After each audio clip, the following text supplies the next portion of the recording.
అందరికీ నమస్కారం. నేను మీ గోపాల్ అయ్యంగార్. 19వ తారీఖు మే నెల నుంచి 24వ తారీఖు మే నెల వరకు మేషరాశి నుంచి మీనరాశి వరకు వార ఫలాలు ఎలా ఉందో ఈరోజు తెలుసుకుందాం. ముఖ్యంగా ఈ వారంలో మనము ఎవరు ఏ నక్షత్రంలో పుడితే వాళ్ళది ఏ రాశి అవుతుందో అనేది ఖచ్చితంగా తెలుసుకుంటాం. దానికి మంత్రాలు ఉంటాయండి, అది కూడా ఖచ్చితంగా చెప్పడం జరుగుతుంది. ఈ వారం కానీ గ్రహస్థితి చూస్తే శుక్రుడు వృషభ రాశిలోకి రావడం, సూర్యుడు వృషభ రాశిలోకి రావడం అనేది చాలా పెద్ద మార్పు అన్నమాట.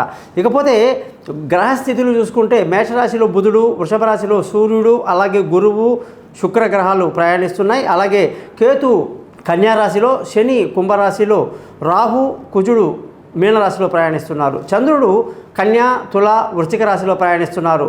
ముఖ్యంగా ఈ గ్రహస్థితులను బట్టి 12 రాశులకు ఎలా ఉందో తెలుసుకోబోయే ముందు మీరందరూ కూడా ఈ వారఫలమే కాకుండా మీ జాతకం ఎలా ఉంది, అంటే మీరు పుట్టినప్పుడు ఉన్నటువంటి గ్రహస్థితులు ఏమిటి, ఆ రోజు ఏ లగ్నం, ఏ నక్షత్రం, ఏ రాశి, ఏ దశ, ఎందులో మీరు జన్మించారు, అలాగే దాని యొక్క స్థితులు బాగున్నాయా లేవా, దానికి ఏమైనా పరిహారాలు ఉన్నాయా అనేది కూడా మనం తెలుసుకోవటం వల్ల జీవితాన్ని మనం చాలా ఆనందమయంగా తీసుకెళ్ళొచ్చు అన్నమాట. కాబట్టి మీరందరూ మీ date of birth, time of birth, place of బర్త్ని నాకు పైన ఇచ్చిన 3 వాట్సాప్ నెంబర్లో కానీ పంపిస్తే మీ జాతకాలు రెడీ చేసి మీతో ఫోన్లో మాట్లాడి పరిహారాలని చెప్పి జాతకాన్ని మీకు 50 పేజీలు మెయిల్ చేస్తాను. ప్రతి ఒక్క మాట మనం మాట్లాడేది కూడా వాయిస్ రికార్డ్ అవుతుంది. ఆ రికార్డు కూడా మీరు మాటిమాటికి వినొచ్చు అన్నమాట. సో ఇలాగా మీ జాతకాలు తీసుకోవడానికి నన్ను కాంటాక్ట్ చేస్తారని, దానికి చిన్న గురుదక్షిణ ఉంటుంది. తప్పకుండా జాతకం చెప్పించుకున్నప్పుడు గురుదక్షిణ ఇవ్వాలి అనేది ఒక నియమం ఉంది కాబట్టి మినిమంగా పెట్టారన్నమాట. ఇకపోతే మీరందరూ కూడా ఎవరికైతే డేట్ ఆఫ్ బర్త్ లేదో వాళ్ళు ముఖం కనిపించే ఒక ఫోటో, కుడి చేతి రేఖలు మగవాళ్ళు, ఎడమ చేతి రేఖలు ఆడవాళ్ళు పంపించండి. మీ జాతకం రెడీ అవుతుంది, మీతో ఫోన్లో మాట్లాడతాను.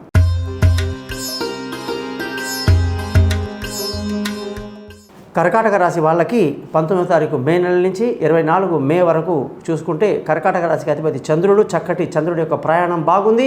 మీకు మంగళవారం తర్వాత అనేక శుభాలు జరుగుతాయి, శుభకార్యాల్లో పాల్గొంటారు, సంతోషంగా ఆనందంగా ఉండడం జరుగుతుంది.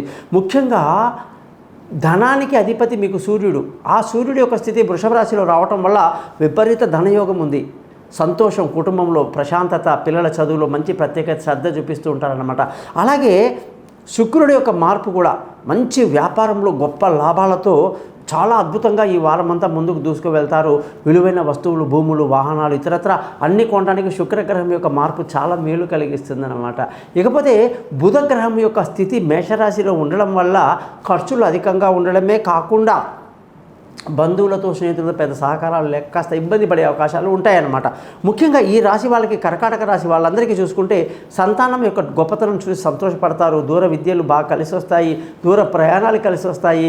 పిల్లల చదువు చూసి తల్లిదండ్రులు సంతోషపడేటువంటి అవకాశాలు బాగున్నాయి. తెలివైన నిర్ణయాలతో ముందుకు దూసుకు వెళ్తారు.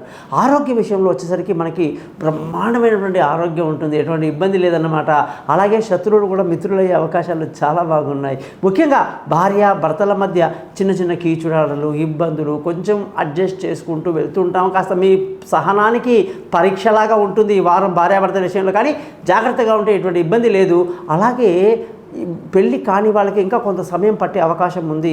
ముఖ్యంగా దూరంగా ఉన్న భార్యాభర్తల్ని కలపడానికి ప్రయత్నం చేయడం వల్ల బెడిసి కొట్టే అవకాశాలు ఎక్కువ ఉన్నాయి. ముఖ్యంగా ఈ వారం అదృష్టంగానే చూసుకుంటే ఈ రాశి వాళ్ళకి బాగా అదృష్టం బాగుంది. తండ్రి సహకారం, పెద్దల సహకారంతో అన్ని పనులు పూర్తి చేసుకుంటారు, అదృష్టవంతులు అవుతారు. ఉద్యోగం చేసే వాళ్ళందరికీ కూడా ఉద్యోగంలో ప్రమోషన్లు, ఇంక్రిమెంట్లు, పై అధికారుల ప్రశంసలు, ఇంటర్వ్యూలు సక్సెస్ అవ్వటాలు బ్యూటిఫుల్గా అద్భుతంగా ఉందన్నమాట. ఇకపోతే వ్యాపారస్తుల గురించి చెప్పాను నేను. మంచి వ్యాపారం చాలా బాగుంది. ఖర్చులు అదుపులో ఉండక కాస్త ఎక్కువ ఉండే అవకాశాలు ఉంటాయి. కాబట్టి కర్కాటక రాశిలో పుట్టిన వాళ్ళు పునర్వసు నక్షత్రం 4వ పాదము, పుష్యమి 4 పాదాలు, ఆశ్లేష 4 పాదాలు ఇందులో ఉంటాయి. కాబట్టి పునర్వసు నక్షత్రంలో పుట్టిన వాళ్ళు గురుమంత్రాన్ని 16 సార్లు, పుష్యమి నక్షత్రంలో పుట్టిన వాళ్ళు శని మంత్రాన్ని 19 సార్లు, ఆశ్లేష నక్షత్రంలో పుట్టిన వాళ్ళు బుధ మంత్రాన్ని 17 సార్లు రోజు చదువుకోండి. సక్సెస్ మీదే.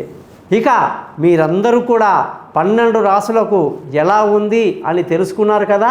మీరందరూ నాకు గురుదక్షిణ ఏమిస్తారు? కేవలం thesimple.astrologer.com అనేటువంటి ఈ యూట్యూబ్ ఛానల్ని సబ్స్క్రైబ్ చేయండి. మీ బంధువులకు, స్నేహితులకు నా గురించి తెలియజేయండి. జాతకాల కొరకు నన్ను సంప్రదించండి. మీ యొక్క సమస్య ఏదైనా సరే దానికి నేను పరిష్కారానికి తప్పకుండా ప్రయత్నిస్తాను. నమస్కారం. మీ గోపాల్ అయ్యంగార్. శ్రీమతే రామానుజాయ నమః.